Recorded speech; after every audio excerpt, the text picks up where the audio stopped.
안녕하세요. 정말 지금 생각해도 어떻게 제 인생에 이런 일이 생길 수 있는지 너무나 신기한 마음에 이렇게 사연을 제보하게 되었습니다.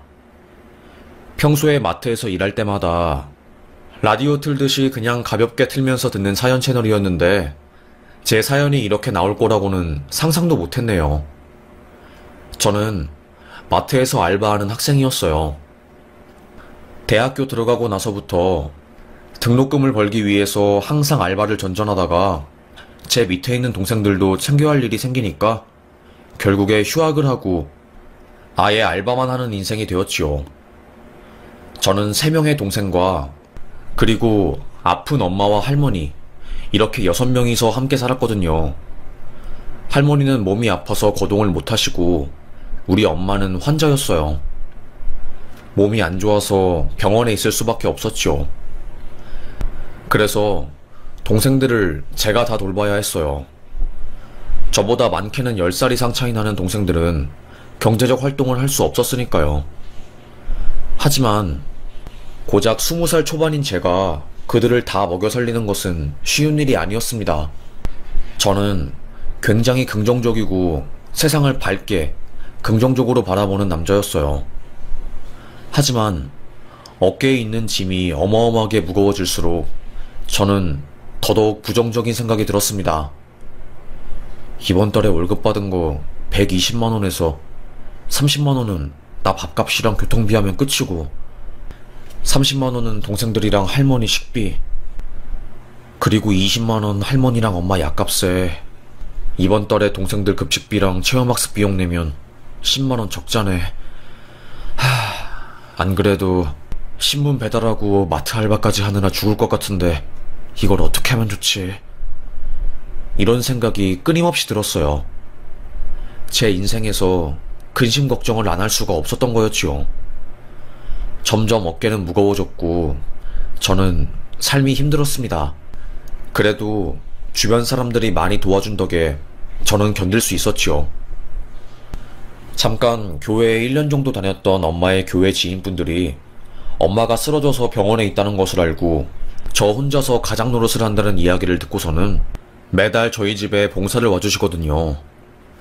그래서 거동이 불편한 할머니 목욕도 해드리고 제 동생들에게 교육봉사도 해주고 가장 좋은 것은 저희들에게 옷도 주시고 반찬도 준다는 거였어요. 정말 감사합니다. 이렇게 많은 것을 받으니 제가 어떻게 해야 할지 모르겠어요. 너무너무 감사해요. 정말로요. 아이고, 아니야. 너희 엄마가 다 친절하게 우리한테 마음을 나누어 주었으니 그 마음을 잊지 못하고 우리도 갚는 거지. 우리는 그리고 이렇게 봉사하면서 행복한 감정을 느낄 수 있어서 좋아. 일석이조지. 봉사도 하고 행복도 하고. 제가 꼭꼭 성공해서 이 은혜 다 갚을 수 있도록 할게요. 저 반드시 성공할게요. 됐다. 성공한다고 도끼 가득하게 살면 힘들기만 하니까 그러지 말고 그냥 행복하게 동생들이랑 건강하게 살아. 그리고 우리가 도와준 거 잊지 말고 이 마음을 잘 간직했다가 주변에 힘들어하는 이웃이 있으면 그때 도와주면 우리는 그걸로 좋게. 그분들은 정말로 천사였습니다. 마음을 나누어주는 기분이 얼마나 행복한 기분인지 저에게 알려주시는 분들이었고 위축되고 부정적이고 항상 고민 걱정들로 머리가 가득 차서 매일 힘들게 살았던 저에게 크나큰 용기를 주신 분들이었어요. 얼마나 감사하고 기분이 좋았는지 몰랐지요. 저는 그때 결심했습니다. 그래, 꼭 부자여야지 남들을 돕고 사는 것은 아니잖아. 콩 한 쪽도 나누어 먹는다는 말이 있듯이 나도 그분들처럼 살아야겠다 싶었습니다. 그래서 저는 굉장히 힘들고 일도 많이 해야 하는 그런 극한의 상황에서도 봉사를 했어요. 대학생 연합봉사 동아리에 들어가서 시간이 맞는 사람들과 함께 토요일에 봉사를 하러 가는 그런 삶을 살았지요. 굉장히 뿌듯하고 감사했어요. 사실 정말 제 인생은 즐길 거 하나 없는 너무나도 삭막하고 우울한 그런 삶이었거든요. 돈이 많은 것도 아니고, 잘생긴 것도 아니고, 키가 큰 것도 아니고, 저의 존재 자체는 어디서 내세울 만한 그런 존재가 아니었습니다. 그렇지만, 이런 나도 세상에 쓸모가 있는 존재이구나, 라고 생각을 해준 게 봉사였지요. 하여튼 봉사 이야기는 여기까지만 하고, 저는 그렇게 대학교 휴학을 하고 돈을 벌었습니다. 원래는 신문지 배달하는 일이랑 고깃집 서빙을 했어요. 그러다가 신문지 배달 알바를 하는데 새벽에 내린 눈 때문에 오토바이가 미끄러져서 제가 크게 다치는 일이 생겼고, 그 이후로 트라우마가 생긴 것인지 신문지 배달 알바는 더 이상 못하겠더라고요. 힘들기도 하고 또 오토바이 타는 게 무서웠습니다. 그리고 고깃집 알바도 하면서 화상을 너무 많이 입었기 때문에 심적으로 힘들었어요. 길가에 축 늘어진 어깨를 이끌고 걸어가던 저는 내 인생 왜 이러냐. 뭐 하나 되는 게 없네. 잘 살아보고 싶다고 그래서 열심히 노력하는 나이인데 오토바이도 못 타게 되고 이제는 고깃집 알바하는 것도 버겁네.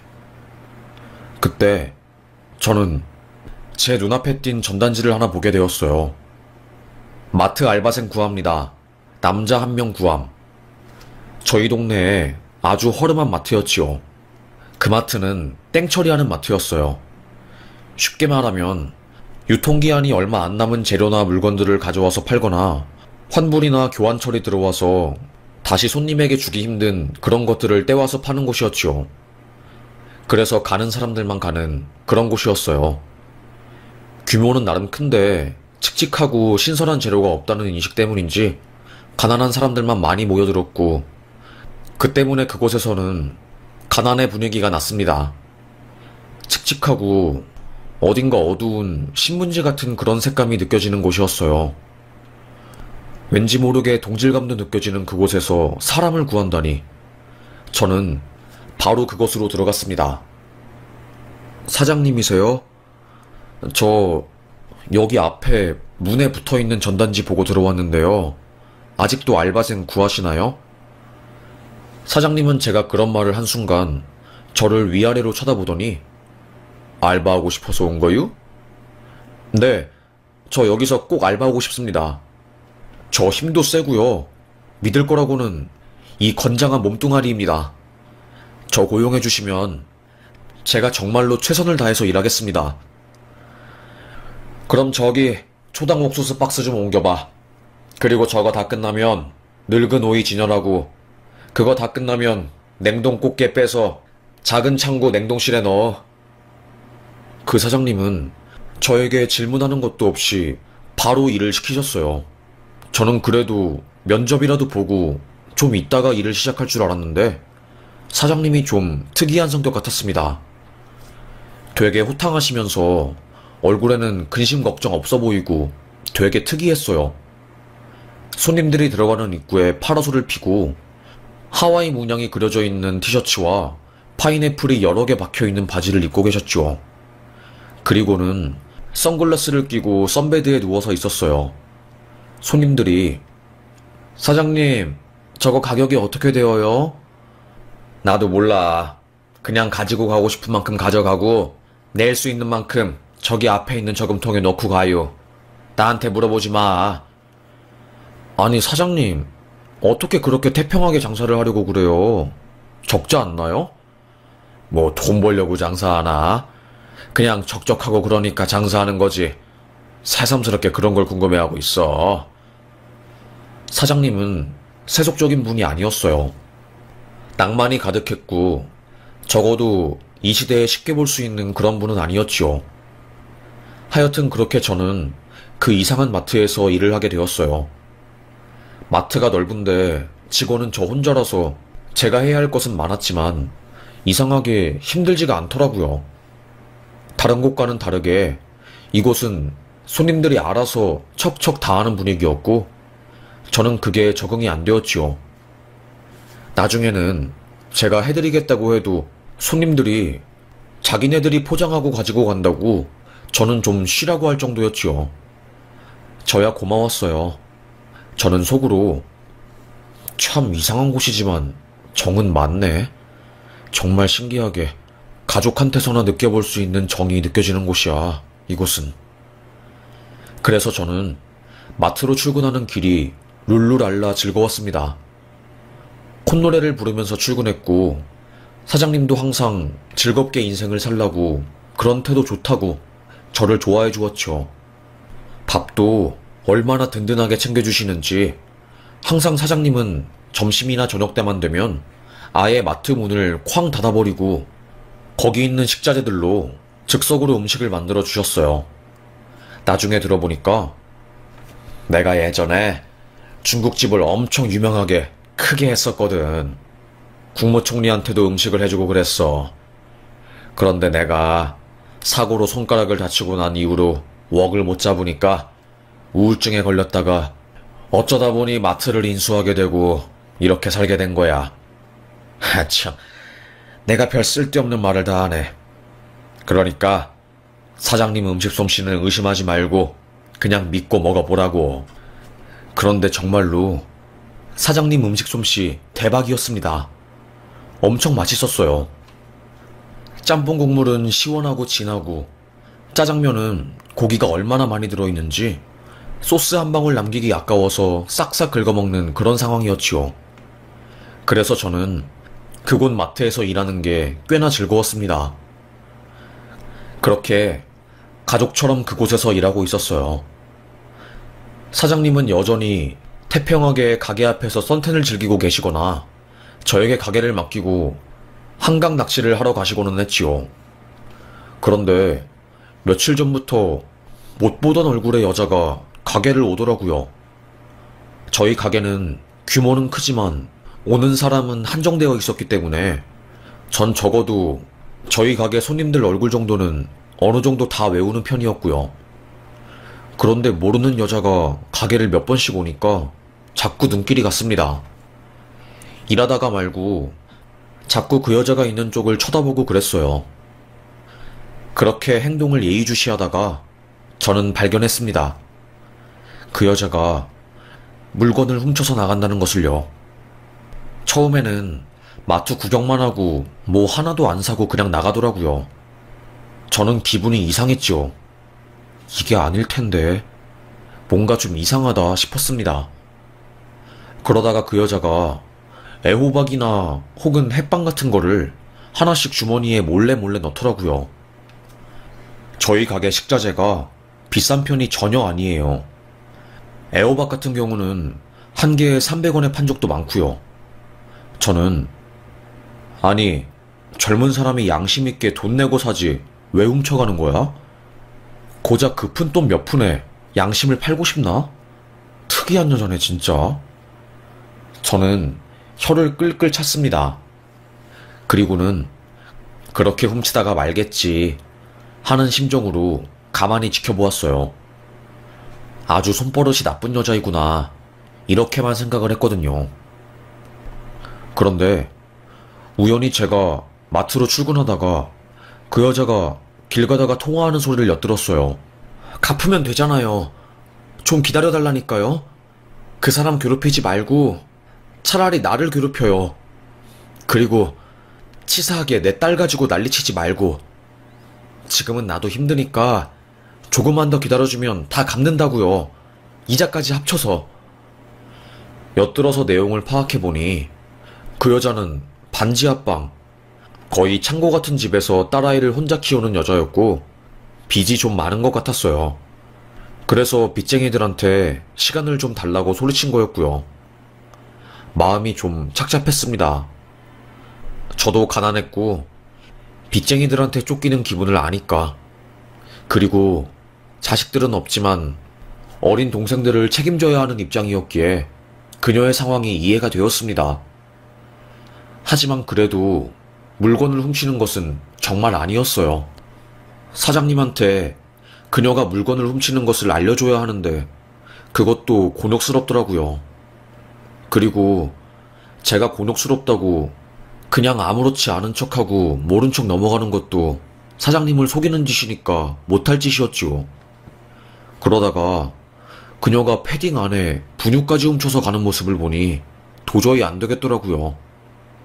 제가 보니까 햇반이랑 애호박 훔쳐서 애 이유식 만들어주고 분유도 훔쳐서 애 밥으로 주고 그러는 것 같았거든요. 그래서 저는 결국 날을 잡았습니다. 그녀에게 한 번은 제대로 말을 하기로 마음을 먹었어요. 그날도 마찬가지였죠. 그녀는 날씨에 안 맞게 긴 패딩을 입고 고개를 푹 숙인 뒤 마트에 들어갔어요. 저는 일부러 상추 정리하는 척 하면서 그녀를 못 본 척 했고요. 그녀는 제가 다른 일을 하고 있다고 생각을 해서 그런지 안심을 하고 분유 코너에 가더라고요. 그리고서는 롱패딩 가운데 지퍼를 찍 열고서 거기에 분유를 넣었죠. 저는 오늘도 분유를 훔치네. 오늘은 절대로 그냥 넘어가지 않고 꼭 잡아서 말해야지. 훔쳐가지 말라고. 이렇게 계속 봐주다가는 큰일 나겠어. 생각을 했습니다. 그렇게 그녀는 분유를 훔쳐서 유유히 태연한 척 하면서 걸어나가더라고요. 눈동자는 전혀 태연하지 않고 불안해하는 게 보이긴 했지만요. 저는 그녀가 마트를 빠져나가는 모습을 보고 그녀의 뒤를 잡았습니다. 저기요. 제가 나지막이 그녀를 부르니 파르르 떨리는 얼굴살이 느껴졌어요. 그녀는 네? 라고 하면서 토끼 눈을 한 채 저를 보았지요. 그리고는 저에게 왜 부르세요? 누구시죠? 라고 하더라고요. 저는 말했습니다. 저 마트 직원인데요. 분유 훔쳐가신 거 알아요. 제가 이렇게 말한 순간 그녀는 바닥에 털썩 주저앉아서 두 손을 싹싹 비비며 말했어요. 정말 죄송합니다. 일부러 훔치고 싶어서 작정하고 훔친 건 아니고 제가 너무 사는 게 힘들어서 먹고 사는데 돈이 없어서 이렇게 훔치게 되었어요. 제발 경찰서에 신고하지 말아주세요. 저 신고당하면 정말 큰일 나요. 지금도 빚쟁이들한테 쫓기고 있어서 진짜 안 되거든요. 제발. 그녀는 애원했습니다. 하지만 저는 그녀를 곤란하게 하거나 망신 주려고 부른 게 아니었어요. 아니, 이러지 마세요. 저는 그냥 일개 알바생이에요. 뭐 그쪽을 망신 주려고 이렇게 부른 게 아니라 제가 며칠간 지켜봤는데 아이를 혼자 키우시는 미혼모이신 것 같더라고요. 저희 마트가 저렴한 편인데 사실 이것도 감당하기 힘드신 재정 상황인 것 같아서 그래서 고민 끝에 한번 말씀을 드려야 할 것 같아서 부른 거예요. 죄송합니다. 정말로 너무너무 죄송합니다. 입이 10개라도 할 말이 없습니다. 반성하겠습니다. 아닙니다. 그게 아니라 사실 저희 마트에서 분유를 사가는 사람이 거의 없거든요. 그래서 재고도 많이 남기도 하고 그러니까 그냥 앞으로는 분유 훔쳐가지 마시고 하루에 하나씩 그냥 가지고 가세요.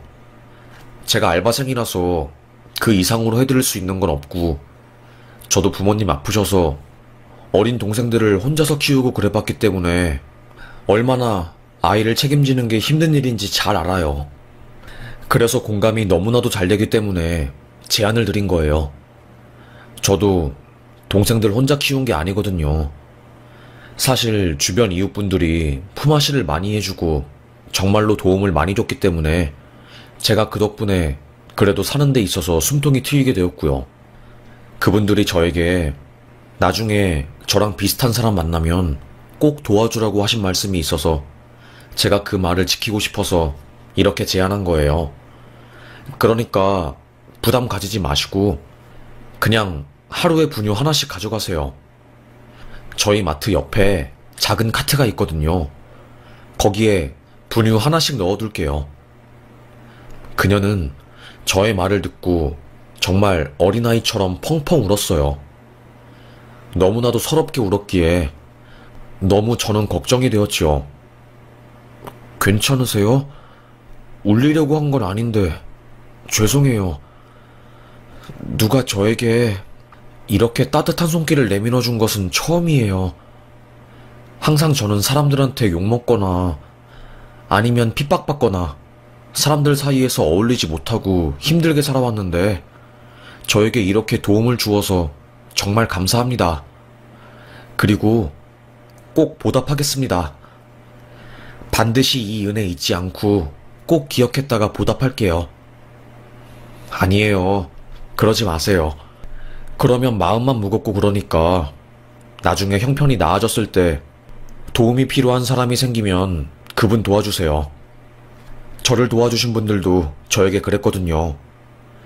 주변에 도움이 필요한 이웃들 도와주면 그걸로 됐다고요. 하여튼 눈치 보지 마시고 분유 가져가세요. 그렇게 저는 그녀에게 말했습니다. 그리고 저는 사장님 몰래 분유 하나의 값을 제 알바비로 채워 넣었지요. 어느 날 사장님이 저에게 그러시더라고요. 야, 이제 분유가 하나씩 꼭 팔리네. 분유가 안 팔려서 저 분유 코너를 없앨까 고민했는데 누가 꾸준히 사가니까 그대로 냅둬야겠구만. 누가 사가는 거야? 확인 좀 해보고 싶은데. 순간 저는 놀랐습니다. 고민이 되었어요. 사장님한테 그 사실을 말해야 하나 말아야 하나 하고요. 하지만 언제까지 그 분유 하나를 사실은 제가 사서 손님한테 기증한다는 것을 숨길 수 없었기 때문에 결국 용기를 내서 사장님께 말했습니다. 사장님, 사실은 그 분유 제가 산 거예요. 에? 뭐라고? 네가 분유를 왜 사? 분유 사서 뭐 하게? 어디에 쓰려고 하는데? 아, 사실은 저희 가게에 맨날 분유 훔치는 여자가 있었거든요. 그런데 알고 보니까 빚쟁이들한테 쫓기는 형편이 어려운 미혼모였고, 그래서 그냥 제가 분유 하나씩 사서 그분한테 기부하고 있어요. 그래서 계속 하루에 하나씩 분유가 팔린 거였어요. 사장님은 제 이야기를 들은 순간 그걸 왜 이제야 말해? 아이고, 내가 아주 알바생을 진국으로 뒀구만. 우리 마트가 그런 곳이야. 내가 일부러 싼 물건들 떼오는 이유도 돈 벌고 싶어서 그런 게 아니라 가난하게 사는 사람들 부담 없이 오라고 그랬던 건데 아주 내 취지를 잘 이해하고 실천하는 청년이구만. 아주 마음에 쏙 들어. 언제 한번 그 여자 손님 오라고 해. 아이랑 함께. 내가 아주 맛깔나게 음식을 대접할 거니까. 그렇게 사장님은 호탕하게 웃으셨어요. 꼬박 거의 1년간을 분유를 사줬던 것 같아요.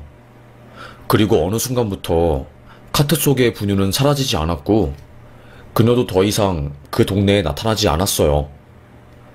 뭔가 걱정이 되기도 했지만 이제는 다른 동네로 이사를 갔구나 이렇게 생각을 했죠.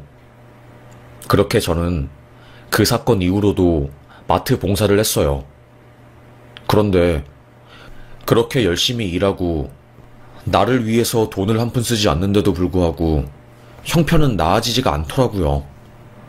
오히려 형편이 안 좋아졌으면 안 좋아졌지 너무 힘든 겁니다. 학교는 복학도 못하고 엄마 병세는 더 심해지고 할머니는 백내장에 당뇨까지 심해지셔서 수술비만 200만 원이 넘고 동생들은 커갈수록 들어가는 돈이 많아지고 정말 죽겠더라고요. 제 인생은 단 하나도 없었습니다. 정말로 제 인생은 없었어요. 너무 슬프고 힘들더라고요. 내가 왜 이렇게 살아야 하는 거지? 밑빠진 독에 물 붓기 같은 기분이 들었어요. 마트에서 일하는 것은 행복하고 즐겁지만 제가 나이가 40살이 되어서까지 마트에서 일할 수도 없는 노릇이었고요. 어떻게 하지? 정말 고민을 많이 했습니다. 가난한 집에서 태어나 장남으로 사는 것은 저의 인생을 포기하고 가족들에게 희생하는 것과 마찬가지였어요. 그렇게 하루하루 겨우겨우 버티는 하루살이 인생을 살고 있었습니다. 버겁기도 하고 다 놔버리고 싶었어요. 하루는 술을 진탕 먹고 한강에 가서 내 인생은 왜 이렇게 시궁창인 거야. 이렇게 열심히 살고 시간을 허투루 보내지도 않고 최선을 다해서 살고 있는데 도대체가 내 인생은 왜 이렇게 안 풀리는 거야? 왜 내 인생은 이래야 하는데 왜? 저는 펑펑 울었습니다. 정말 서럽게 울었어요. 그리고는 터덜터덜 축 처진 어깨로 마트 문을 열러 또 일상 속으로 들어갔지요. 그런데 그때 저희 마트 가게 앞에 못 보던 외제차가 있더라고요. 딱 봐도 억대는 넘어 보이는 그런 으리으리한 차였어요. 아니, 우리 동네에 이런 차를 끌고 다니는 부자가 있었나? 나는 한 번도 못 본 것 같은데. 신기하게. 저는 그 외제차를 요리조리 살펴봤습니다. 남자라면 정말 드림카 하나쯤은 있잖아요. 하지만 드림카는 드림카일 뿐 저는 우울해졌습니다. 어차피 그림의 떡 쳐다보면 배고프기만 하니까 아예 쳐다도 보지 말자고 생각했어요. 그렇게 마트 문을 열고 있을 때 갑자기 그 외제차에서 사람이 나오는 겁니다. 저는 토끼 눈을 하고 쳐다보았죠. 그리고 그 외제차에서 나온 사람의 얼굴을 본 순간 저는 진짜 깜짝 놀랐습니다. 아니, 몇 년 전 제가 분유를 기부했던 그 여자였어요. 그 여자는 누가 봐도 잘 나가는 CEO처럼 옷을 입었고 그 여자의 옆에는 한 남자가 있었어요. 제 얼굴을 본 그 여자는 세상에서 가장 밝은 미소를 지으면서 제게 말했죠. 다시 봐서 너무 반가워요. 제가 그쪽이 저에게 베푼 온정의 마음을 잊지 못해서 두고두고 틈날 때마다 생각을 하다가 언젠간 그 마음을 꼭 갖고 싶어서 그래서 이렇게 찾아온 거예요. 정말로 너무너무 고마워요. 그리고서는 옆에 있는 남자가 이야기를 꺼내더라고요. 안녕하세요. 말씀 많이 들었습니다. 천리왕마트에서 알바생으로 재직하셨을 때 저희 아내에게 도움 많이 주시고 특히나 분유도 지원해 주셨다고요. 참 감사합니다. 저도 아내에게 이야기 듣고 많이 놀랐어요. 아직도 그런 청년이 있다는 게 신기하더라고요. 그 덕에 저희 아내랑 아이가 밥 굶지 않고 잘 살 수 있었어요. 고개 숙여서 감사의 말씀 올리겠습니다. 저는 어안이 벙벙했어요. 아니, 몇 년 전만 해도 엄청 힘들게 살고 애호박 몇백 원짜리도 살 돈이 없었던 그 여자가 어쩌다가 이렇게 비싼 외제차를 끌고 어마어마한 갑부처럼 옷을 입고 나타나는지 저는 도무지 생각을 해도 알 수가 없었어요. 일을 어떻게 하지? 하면서 발을 동동 구르고 있었습니다. 제가 당황한 표정을 짓자 그 여자가 씩 웃으면서 사실 우리 남편이 원래 사업을 크게 하고 있었다가 동업자가 뒤통수를 치고 빚만 억대로 남기고 도망치는 바람에 저희 남편이 저랑 떨어져서 살게 되었거든요.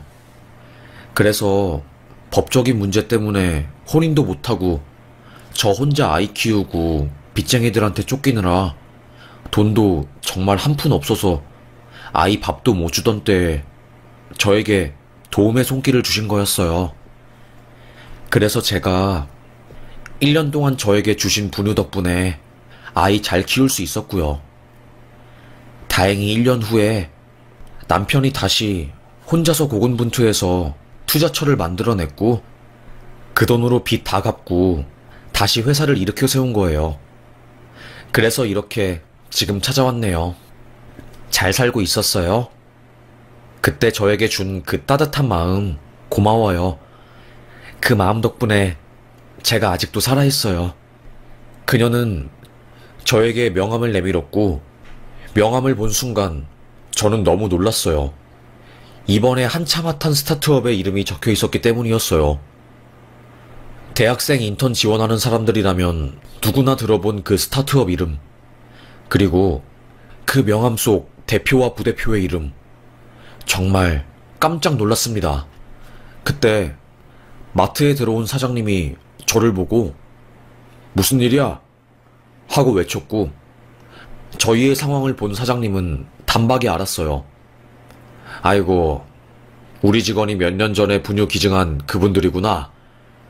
그거 내가 후원한 게 아니라 우리 직원이 나 몰래 분유 사서 그쪽한테 준 거예요.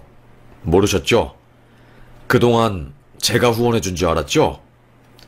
우리 알바생 마음이 참 따뜻해서 이런 일도 있고 세상이 참 좋아졌어요. 이렇게 따뜻한 청년도 있고. 밥 안 먹었으면 우리 가게 와서 밥 드시죠. 제가 기가 막히게 음식하니까요.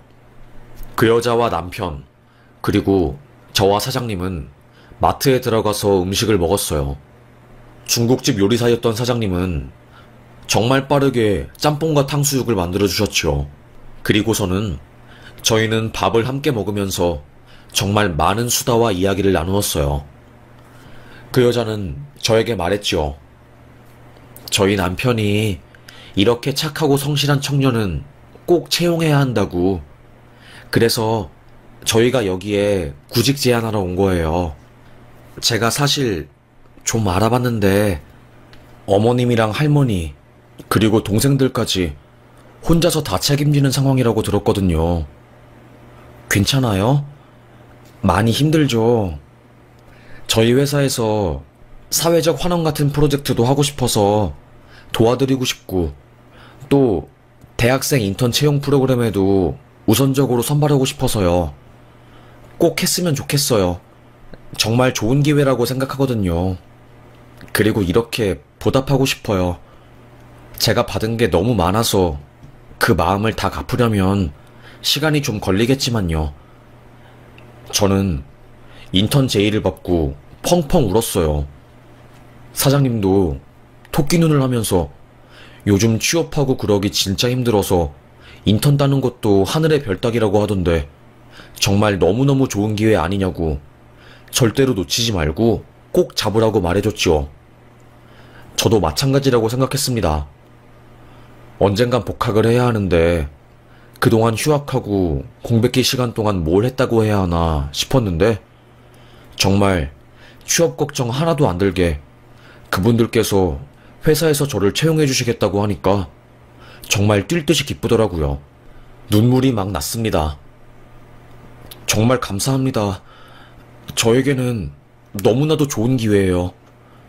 정말로 절대로 놓치고 싶지 않은 기회라서 무조건 지원하겠습니다. 이렇게 저를 우선순위 고려 대상으로 봐주셔서 정말 감사해요. 제가 할 수 있는 모든 것을 동원해서 최선을 다해서 한번 해보겠습니다. 너무너무 감사합니다. 고개 숙여서 정말 진심의 감사 말씀 올리겠습니다. 그렇게 저희는 그날 중국 음식을 먹으면서 하하호호 정말로 행복한 만담을 펼치게 되었어요. 와, 정말로 만감이 교차하더라고요. 가슴이 웅장해지기도 하고 뭔가 마음이 꽉 조였다가 풀리는 기분도 들고 별의별 생각이 다 들었습니다. 와, 착하게 살면 언젠간 복이 온다는 말이 있던데 정말로 이 순간을 두고 그런 말이 나온 건가? 어떻게 내게 이렇게 기적 같은 순간이 올 수 있지? 대박이다 정말로. 그날 저는 집에 가서 많이 울었던 것 같아요. 그동안 힘들게 살아왔던 것들을 다 보상받는 듯한 기분이 들기도 했고, 나 착하게 그리고 열심히 산다는 것을 누군가 인정해주는 느낌도 들었습니다. 그렇다 보니까 마음이 찡해지기도 하고 또 벅차기도 하고 정말 신기했네요. 너무나도 감사한 날이었어요. 그렇게 저는 그날 이후로 마트 후임자가 들어올 때까지 알바를 하다가 인수인계가 다 끝난 후에 그 회사에 입사하게 되었고, 거기서 인턴을 하다가 정규직 전환이 되었습니다. 취업계를 쓰고 저는 대학을 거의 나가지 않고 결국 졸업을 하게 되었고요. 지금은 대학 졸업 후에 회사원이 되어서 평범한 하루를 살고 있습니다. 그리고 지원을 받아서 제 동생들도 장학금을 받으면서 학교를 다니게 되었고, 그 여자분이 저희 엄마와 할머니 약값은 평생 대주시기로 약속했네요. 얼마 전에 결혼을 올렸는데 그때 저희 마트 사장님과 그 아기 엄마분, 그리고 그분의 남편분, 저에게는 사장님이시죠. 하여튼 그분들이 총출동해서 저희 결혼을 축하해주고 그랬네요. 그날을 회상하다가 벅차기도 하고 참 감사한 마음에 이렇게 사연을 한자 한자 적어 내려가 봅니다. 언젠간 나의 행동들이 다 돌아오는 것 같아요. 내가 누군가에게 도움을 주면 언젠간 시간이 흘러서 누군가가 또 나에게 도움을 주고 그런 것 같습니다. 그래서 인생은 끝까지 살아봐야 하는 게 맞다는 말을 하는 것 같네요. 저는 정말로 그 뜻을 이번에 절절하게 느끼게 되었습니다. 너무나 감사한 요즘이네요. 젊은 날에는 고생만 해서 젊은 날이 귀한 줄 몰랐는데 지금 생각해보니까 너무나도 감사하고 찬란한 젊은 순간이었네요. 그렇게 좋은 사람들을 만나고 그 인연으로 인해서 제가 이렇게 훨훨 날아갈 수 있는 사람이 되었으니까요. 정말 감사합니다. 세상에 감사하네요. 이제는 세상 원망하거나 그러지 않으려고요. 그럼 지금까지 저의 이야기를 들어주셔서 정말 감사합니다.